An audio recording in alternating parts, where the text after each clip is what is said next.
What is going on, everybody? It's Aaron with the Murders to Music podcast. Thank you so much for coming back for another week. Man, I tell you what, this podcast is getting a ton of traction. I'm getting a ton of response and emails and text messages. Thank you so much for coming back. If you like it, be sure you followed, subscribed, and share it with some friends.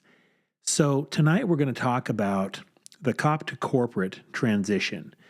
And when you know one thing your entire life, oftentimes we believe that we can't do anything else, or our skill sets are so unique to whatever our job is that they can't be applicable to anything else in the world.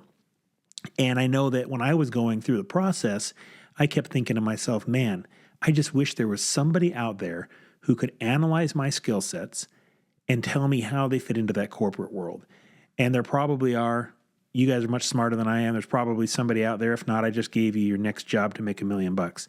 But that is what I was hoping for. That person never came along in my life, and I moved on without them. But I want to talk about the cop to corporate transition, the good, the bad, the ugly, the life on the other side, and what is it really like? Is it better? Is it worse? That's what we're going to talk about tonight. But before I do, I want to tell you just a quick funny story. It just happened 2 minutes ago. So before I turned the microphone and the camera on, and for those of you who don't know, this is also on YouTube. You can go to YouTube and you can watch many of my episodes right there on YouTube where you get some video with it. Anyway, so I'm looking at myself in the camera before I get started, and I'm like, man, the left side of my body is all out of whack. It's lower than the right. Maybe my left ass cheek is smaller than my right ass cheek, and I got to get some adjustments made, or like an addition, or augmentation or whatever the hell it is. I don't even know, but I'm like sitting, so I'm trying to adjust my seat and make everything right. And no matter how I look, my head is crooked, and my head's crooked on my shoulders. And I'm like, is that what everybody sees when they see me, as a crooked head? I mean, I'm like Humpty Dumpty with this crooked head on the wall, and I don't even get it. And then I realized my camera was angled, and it wasn't me at all. So all I had to do was straighten out my camera, make it level, and all of a sudden, I'm back in business. Sometimes the answer is right in front of us, literally, and we don't see it. Let's talk a little bit about cop to corporate. So let's start like we do on many of the shows. And if you think that your skills are not applicable to the real world in whatever it is that you do, you're so deep into your niche, please stick around and watch this video to the end. I think that it will be pretty clear that you can transition out, you can make a change. So let's talk about it. My journey of getting out of law enforcement started long ago. It started about 6 years ago, 8 years ago now, because I've been out 2. So about 8 years ago, I realized I hated going to work. I felt like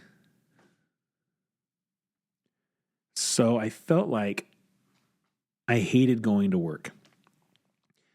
Every time I would have to get ready to go to work, or every time the phone would ring, it was frustrating to me.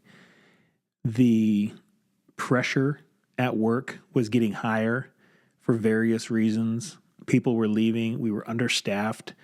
And every time somebody left, no matter what position they were, at the top or the bottom, it created a ripple effect amongst our organization. And as you know, if you've been in the world at all and had a pulse and paying attention, society has changed over the last decade, and it hasn't gotten better, at least not in the Portland, Oregon area, metropolitan area. I found myself, at work, in the car, on the crime scene, running cases, whatever it may be. I felt myself filling with hate and anger and rage. And it just pissed me off every time that my phone rang and it was another call out.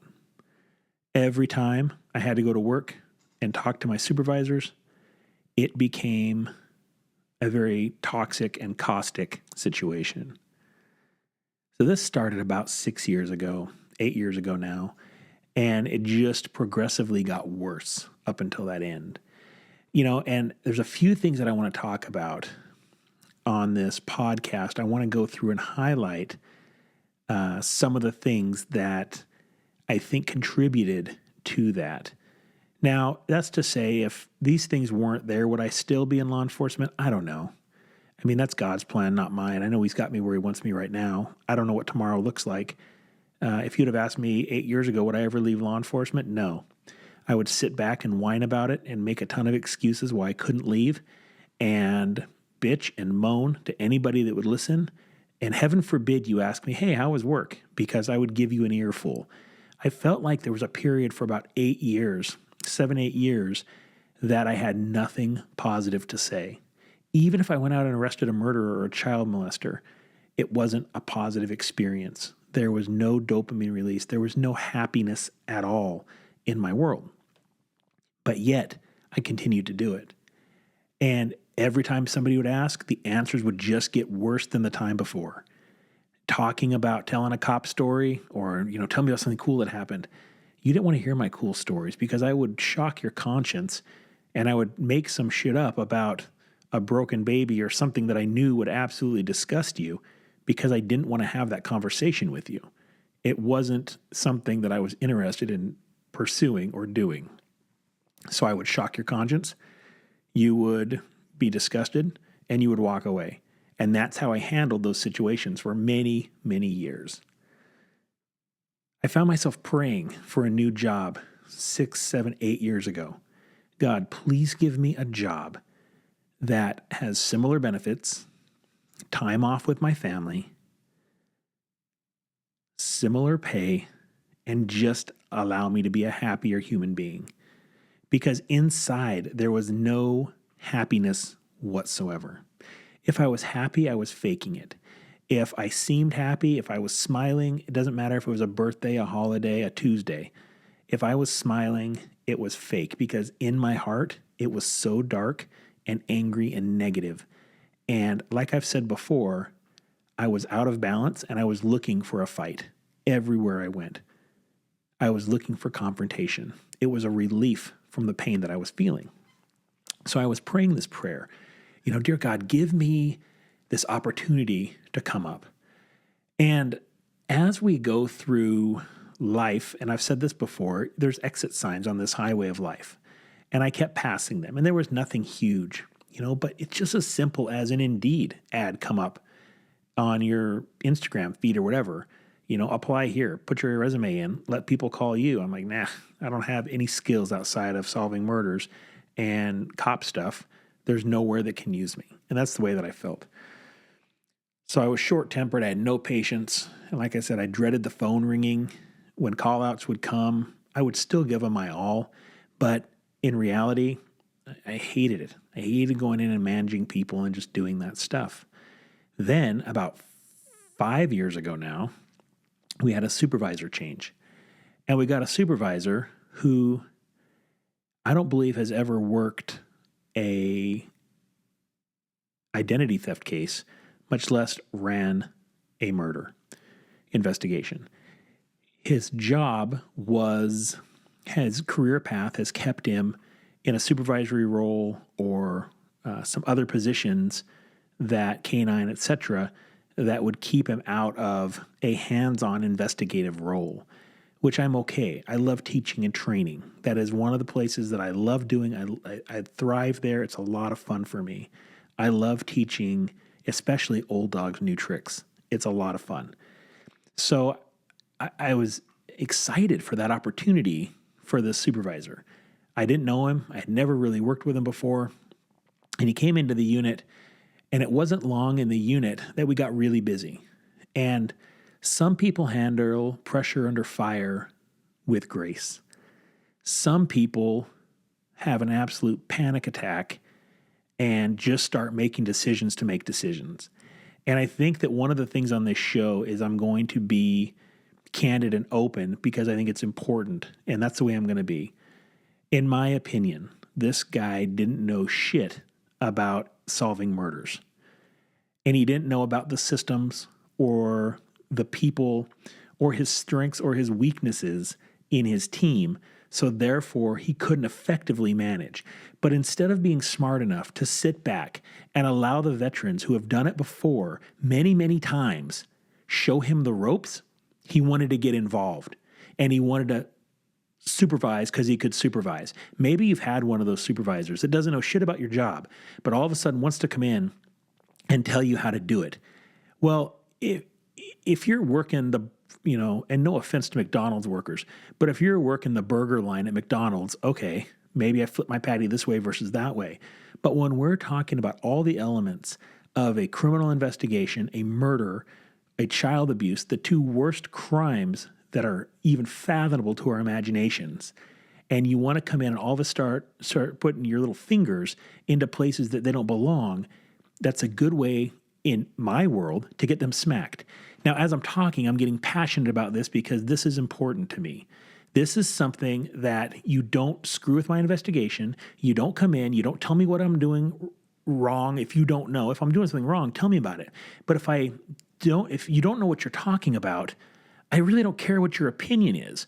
There's a time to think and a time to act. And when I'm too busy thinking, I don't need your input because I need to think so I can make other people act. If I'm running a crew of 25 or 30 cops to investigate a murder or a homicide, I don't need you chipping in my ear stuff that doesn't make any sense and doesn't matter. Instead, sit back and be a freaking sponge. That's the way I felt. And I guess I didn't mind telling him this, because there was more than one time I'm in his office yelling and screaming and swearing at him. I was out of line, and he doing the same to me. He had the audacity to tell me that my intensity level was an 11 and I needed to dial it back to about a 3 or a 4. Well, you know what? I've already dialed my intensity level back before I came into your office. If it's an 11 now, you should have saw what it was 15 minutes ago when I was in the other room and you weren't around. That is stuff that I couldn't handle. And it didn't happen once. It happened multiple times. All right. Now that's calmed down a little bit. So it was a problem.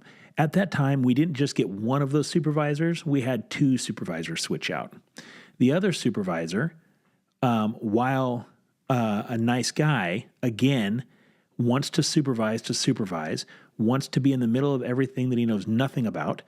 And both of these people have learned, caveat, they're not the same person today as they were before. This is what it was like yesterday, back in the day. So they wanted to supervise just to supervise. And the second one, I wouldn't say worse, but was different, was a shit stirrer, was a pot stirrer. He'd come in, stir the pot, and wouldn't even lick the spoon. He'd just leave. And everybody looks around wondering what the hell just happened. So those are the supervisors.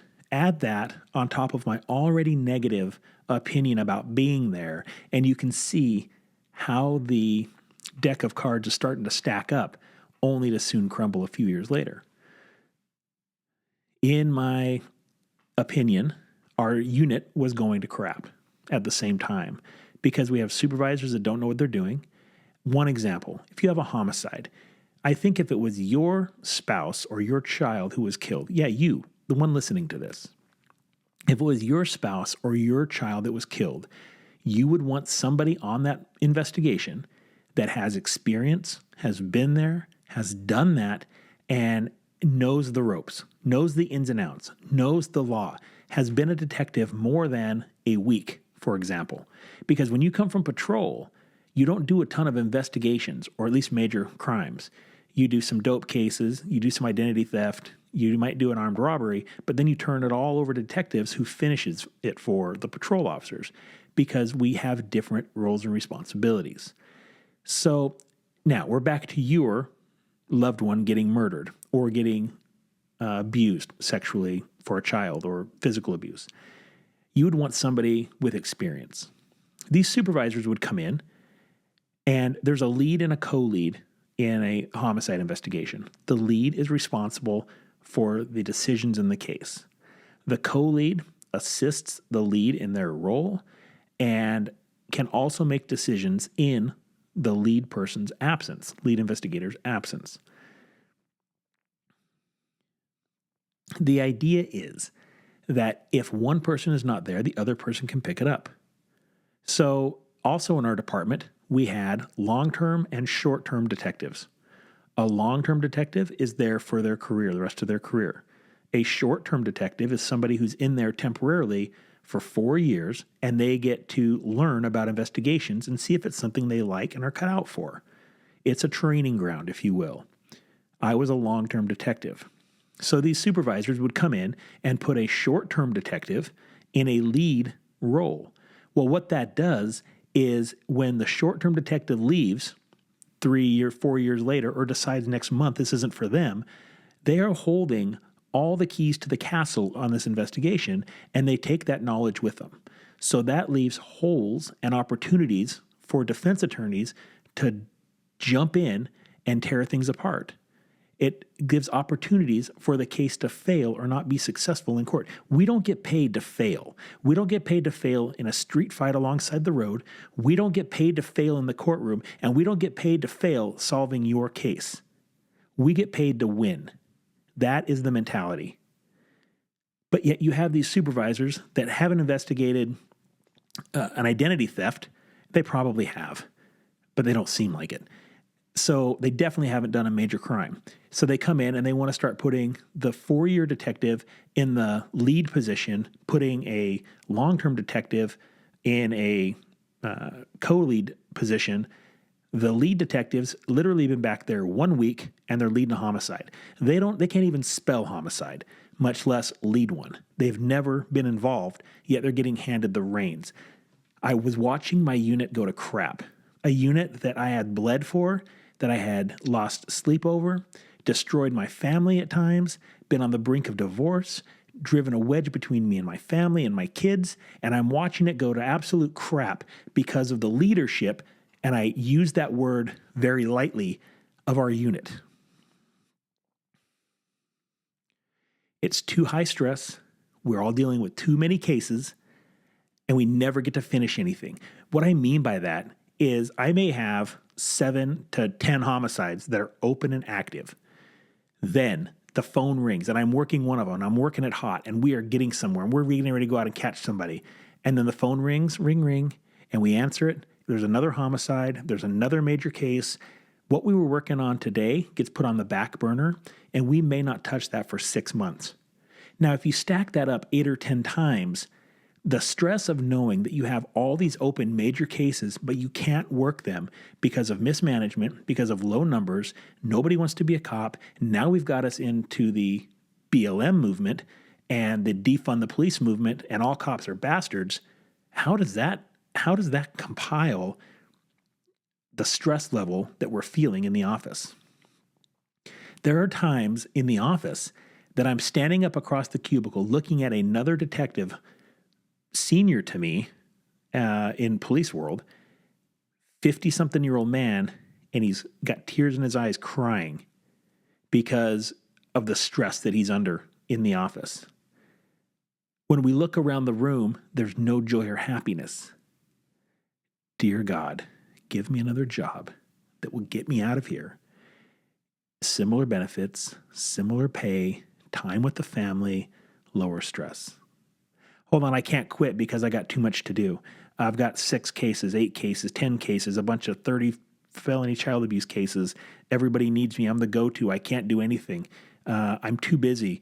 I'm too important to leave. So therefore, I just stay there and allow my stress and blood pressure to build. Every day that we went to work was somebody else's worst day. Then this goes on for years. Remember the last 5 months of my job, 5 days off, about average of approximately 300 hours overtime every 2 weeks. I was sleeping at the police department or falling asleep on the way home, driving across the bridge. That was the straw that broke the camel's back. So then I go to the doctor. Doctor tells me PTSD. I say no. She says yes. I say no. We argue. She wins. I take a couple weeks off. I go to some therapy. I take a few more weeks off, and before you know it, I don't return to work for 14 months until I close out my desk and pick up all my crap. Well, it's about 2 weeks after that diagnosis that I am at church. My son is in the hospital. He is got an intestinal blockage. I have another episode on here about my son. You can listen to him. His name is Justice. This is Fight for Life. He is in the hospital with an intestinal blockage. I am at church. It's 2 weeks after. I'm at the height of my stress. I know in my mind that I'm probably never going back to work as a police officer, yet I am not ready to be done. I'm coming downstairs after the service, and I hear a voice behind me that I don't really recognize at first, but all I hear is, "Hey, Aaron, how's work going?" And in my mind, I'm like, yeah, I am not in the mood to have a tell me a cop story or how's things going. I don't want small talk about work. I want nothing to do with thinking about it. I've lost my career. I know nothing else. I have no identity. I might as well not even be carrying a gun or a badge. I am useless. But I turned around, and it was a guy that an acquaintance of mine, and I've been going to church with him for years. He knew I rode a motorcycle. He would often talk to me about that. This is the first time he'd ever really asked me about work, and he knew nothing about my situation. So I said, "Hey, Chris," I said, "how's it going?" He's like, "It's good. How's work going?" I said, "You really want to know?" He's like, "Yeah." I said, "Dude, it's going shitty, man. It's terrible." He's like, "Well, how come?"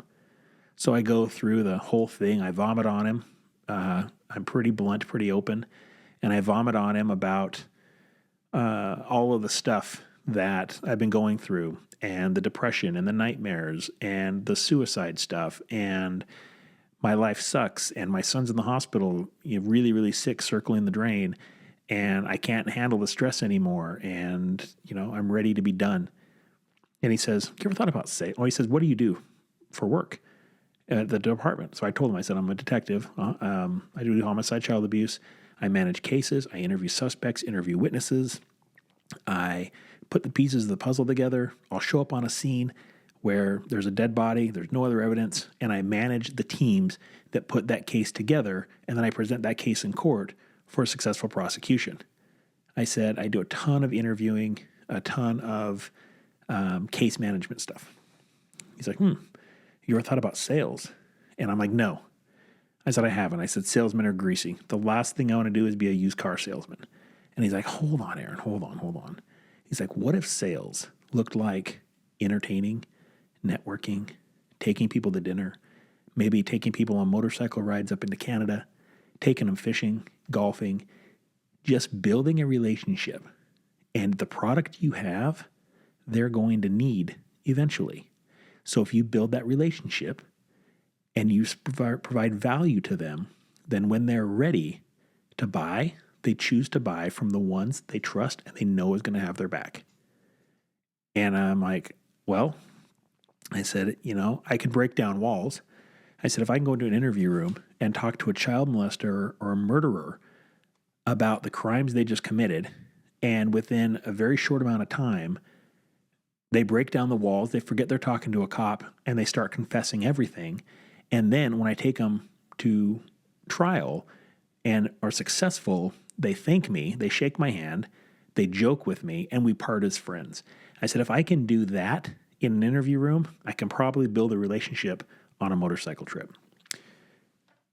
And I didn't know what this guy did.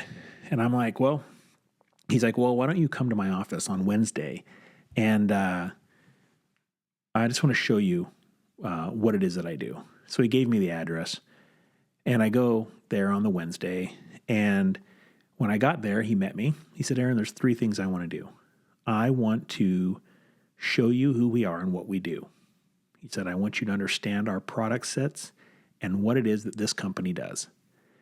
2, I want to show you some of our products in person so you can understand hands-on what these things look like and how they function.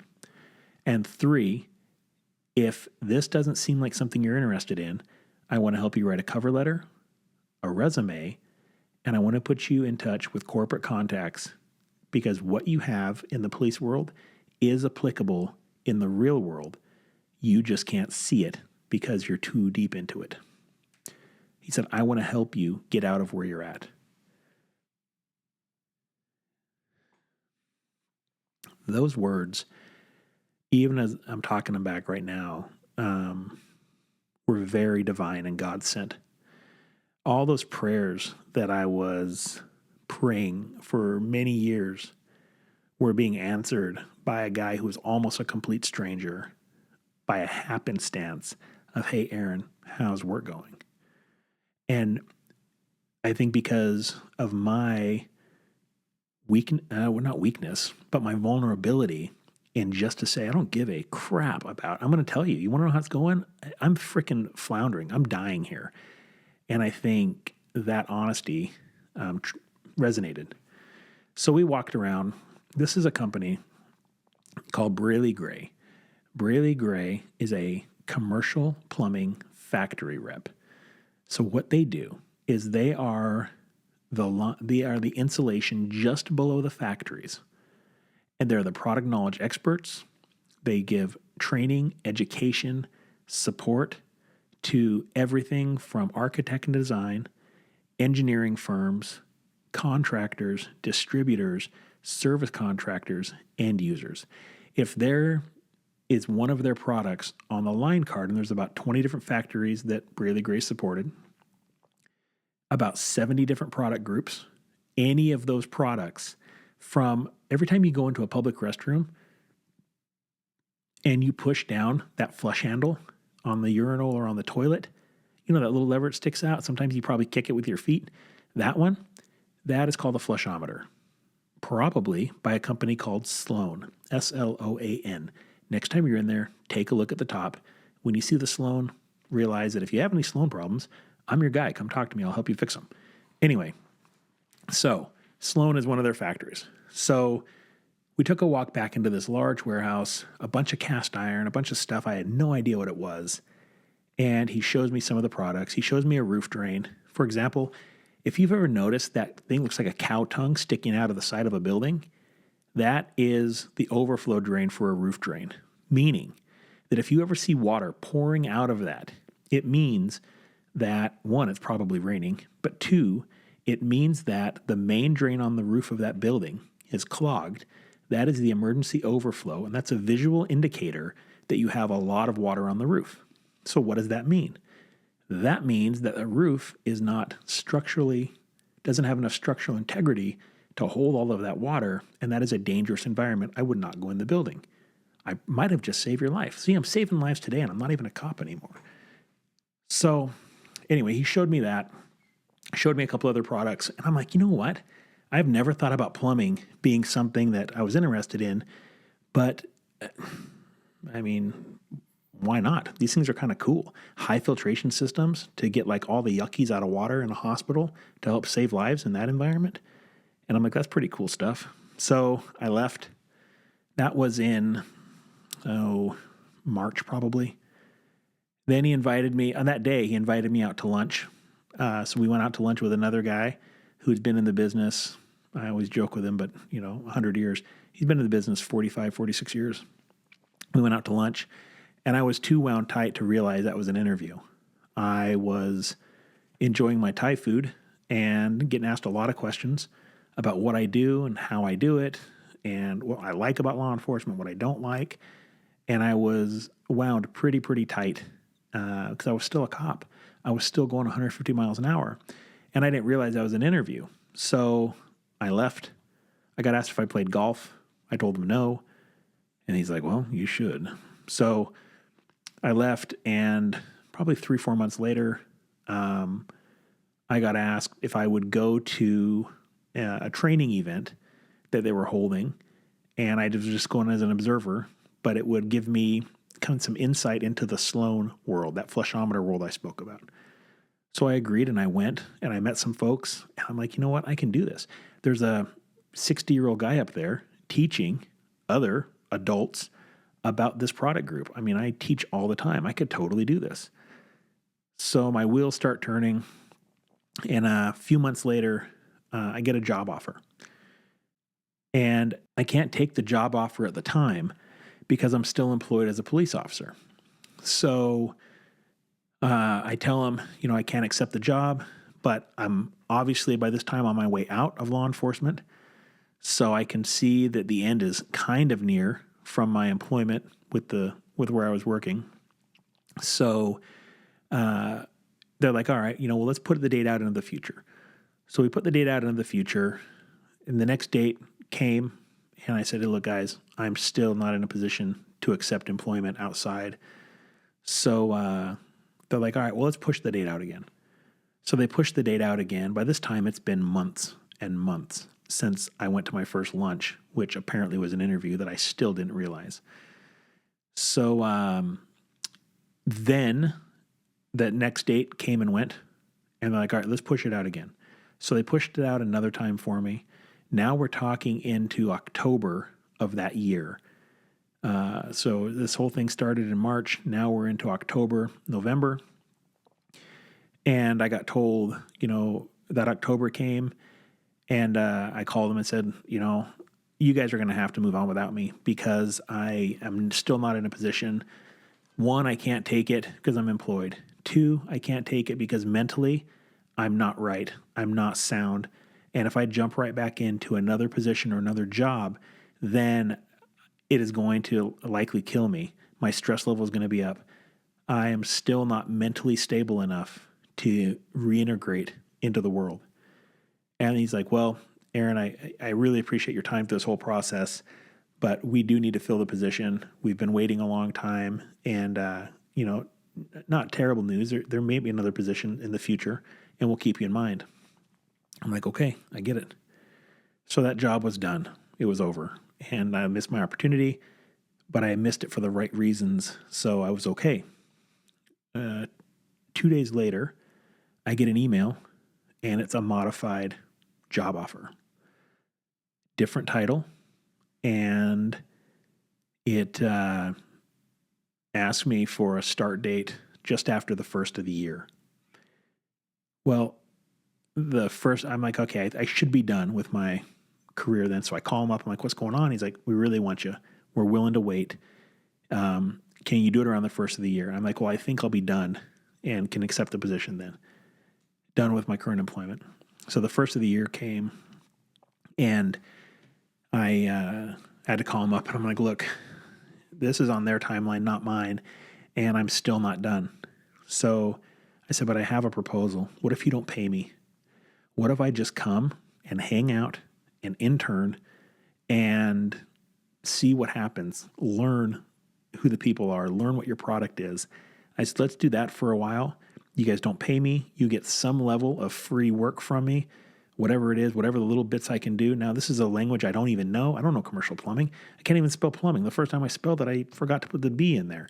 So, but they're like, you know what? That's not a bad idea. So I started in an internship. That was in January. I started going every day, 40 hours a week, and just learning and observing and absorbing this new world. Multipliers. I didn't know what a multiplier was, and maybe you don't either. It's part of the math of figuring out a price of an item, whether it's list or net, and, what is a roof drain? What's a floor drain? What's a cow tongue? What's this? What's that? All this stuff I didn't know. It's literally like speaking a new language. It's like being dropped into the middle of China, and you don't know anything about China other than some Americanized Chinese food, Panda Express. You don't know anything about China, but you're dropped into the middle of the country, and you're expected to talk the talk, walk the walk, and navigate your way around the streets.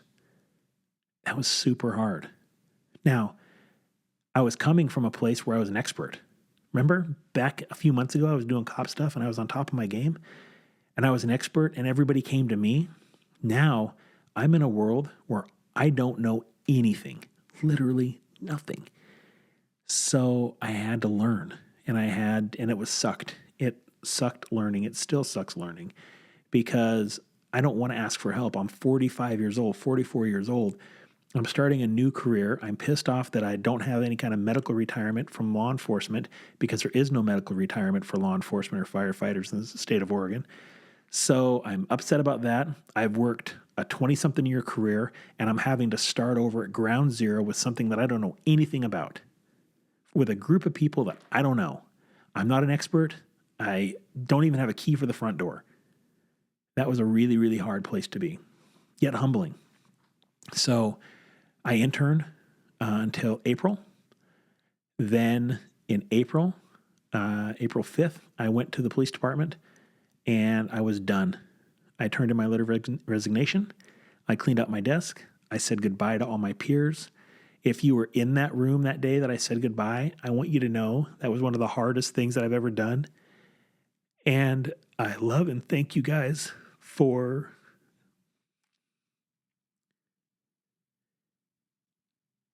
listening to me and hearing what it was I had to say and picking up my slack when I was gone. If you ever worked a day with me, you know that I would not allow anybody to touch my stuff or help me because I was too good for help. But the day that I left, everybody had to pick up my slack, and it was you people sitting in that room that made it absolutely possible for me to survive this. I trusted you guys. Hearing the disclosures that I made and what came of that was super hard. And I thank you guys for that. And I know some of you are listening to this right now, so thank you. But I left the office that day, and I haven't been back. And I went to my new job, the one I was interning for, and started the following day on their payroll. So now I'm a factory rep. I've been there just over a year, 14 months, 15 months, 18 months. I'm not good at math. I went to a small school in Alaska. We can drink, we could have sex and do that stuff, but I can't do math to save my life. So since then, I am now in a position where I'm starting to make a difference. I'm starting to understand what's going on around me. I understand the pieces of the puzzle. When I got started there were some things that caused some issues for me, and it still cause issues. I have memory problems. Something that occurred during this whole transition, or the PTSD, I have memory problems. I can't remember my best friends' names. I would have to look at the phone chart on my desk to figure out who the person in the cubicle sitting next to me was that I've worked with for 15 or 10 years, whatever it is. I have anxiety issues. I have struggles with some of the personnel there because of my stress, because I'm high strung. I was having a tough time. I didn't want to sound like an idiot. I'm with these people who have been doing this forever, and they get what they're talking about. And I'm smart enough to realize, unlike my sergeant a while back, I'm smart enough to realize that when I'm in a situation I don't know anything about, I just sit down, shut up, and I'm a sponge. I don't try to pretend that I know what I'm doing. But there were times in this new role where I had to engage, and I would forget people's names. I would forget things. I would forget numbers. And my stress level was high, and I felt stupid. And I had never felt stupid, not never, or rarely, because I was in a world that I knew really well. And now this world, I'm a fish out of water. Luckily, that guy that I went to lunch with, not the one from church, but the other one, Mr. Been in the business 100 years, that man is a saint. He has been around forever. He knows everybody. He's a great teacher, a great mentor. He showed me the ropes from day one and allowed me to come alongside of him, took me under his wing, and has got me moving up in the right direction, which is really, really good. And there's definitely opportunities for the future with this company. My roles and responsibilities are the factory rep role, which I explained earlier. I cover the state of Alaska, which is my home state. And as a result, when I go up there, I run into everybody that I know. And Alaska's like one giant small city. if you go anywhere, you're going to run into people you know or went to school with or whatever. So I'm the perfect person for that position. I cover the state of Oregon. I cover Southwest Washington. I'm making friends, making contacts. And the nice thing about these people that I'm meeting is they want to be alive. They want to be in their world. They want to be doing what they're doing. They like it. Some of them are grumpy jerks, but most of them like it. And it's such a different experience for me from what I had before. I think that God has me where He wants me in this position. I'm getting to teach, I'm getting to train, I'm getting to educate, I'm getting to barbecue, I'm getting to take people fishing, I'm getting to take people on vacations, I'm getting to take them to see baseball games in Mesa, Arizona. I get to travel with my wife. She gets to go with me on some of these things. Some of it, the company is very, very gracious and helpful to me and my family. I'm learning new things every single day. I'm building new relationships. I have new opportunities are coming. I got a phone call. Remember that Sloan I was talking about? Well, the number one in the company, it's a family company. Number one in the company heard my name at a sales meeting, reached out to me directly, bypassed everybody in my management team, and came to me indirectly and gave me a personal invite to bring my wife out to Arizona to meet him and go to a baseball game with him at Sloan Park, which is in Mesa, Arizona. When I told my supervisor that, one of the principals of the company says he's never even met him. Yet that guy's calling me. And I think that God has me right where He wants me right now. I was at the top of my game. I had just solved the cold case murder. I've solved lots of other murders. I've got a Dateline episode. I've got a Snapped episode. BBC flew over from Europe to film a mini-series on one of my murders. I've been on TV a lot. If there was something cool and sexy going on, I was waist deep in the middle of it. If they had high-profile interviews that needed to be done, I was doing them. I would come in and interview for other detectives that, I don't even know their case, but they would call me and interview them for them because that's somewhere where I was a strong skill set of mine. But all of that built pride. And it wasn't until I was out of there that I realized just how prideful I was. And pride kills. Pride, when you think you are too good, you are the best, the world won't revolve without you. It's a dangerous, dangerous place to be. And that's where I was. The first thing I would do is tell people, I'm on Dateline or brag or whatever. That is not a good quality. And it's not till I've been removed and can look back in hindsight and realize just what a douchebag I was at times. I'm blessed to be here.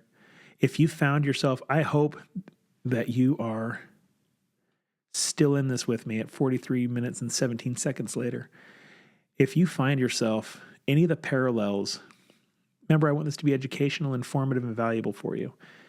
If you can relate to the parallels, you feel like you're on top of your game, you can't do anything else. This is all you know. There's no life on the other side. I'm stuck. I'm buried. I'll die here. All of that is a narrative of lies that you're telling yourself. We often will take a certain situation or a set of circumstances. We will form a narrative that makes sense to us, that justifies our actions, abilities, and involvement, and tell ourselves that lie. That is Satan lying. You are not stuck where you are. You can get out. There's life on the other side. There's hope on the other side. I am a living example of a guy who was the top of his freaking game. That sounded prideful. I'm not. That's where I was. It's the truth. And I went back to ground zero, knowing nothing. And now I'm starting to build myself, and others around me are starting to pick me up and help support me into this new role. And this new role is right where I'm supposed to be. I'll leave you with this kind of a funny idea. So back around Christmas, prior to me getting hired, so I had met him. I had went on that little training exercise, and they had offered me some jobs, but I couldn't take them, and it's Christmas time. I get invited to the company Christmas party, and I'm sitting there at the company Christmas party. A lot of people I don't know. I've never met most of these people. I've interviewed with the principals two of the three principals on Zoom, but I'm definitely, again, a fish out of water amongst a bunch of strangers and their wives. And one of the things that we did or that they did, and I was witness to, was they had a slideshow. And this slideshow, they're like, all right, guys, everybody, and everybody's happy and excited and having a drink. And they're like, all right, let's get around and take a look at our pictures from the year, and let's have our picture contest. And they start putting pictures up of bathrooms, of toilets, of like plumbing errors and, flushometers that have been plumbed wrong, and just travesties of shit and clogged toilets and everything else. And they're all happy and excited and giddy about clogged toilets. And I looked at my wife and I'm like, what the hell am I doing? Like, my world is dead people and murders and things that matter, life and death. And these guys are getting excited about a clogged toilet. I'm like, oh my God. Am I doing the right thing? And we left. We had a good night and we left. And now, 18 months later, when I go into the bathroom and I'm like, oh, this is a pretty cool toilet. And I take out my phone, in the men's restroom. First of all, I get weird looks and people think I'm crazy, but I start taking pictures of all these toilets or these plumbing catastrophes or cool things. And I'm like, oh my God, I'm one of them. I am totally one of them.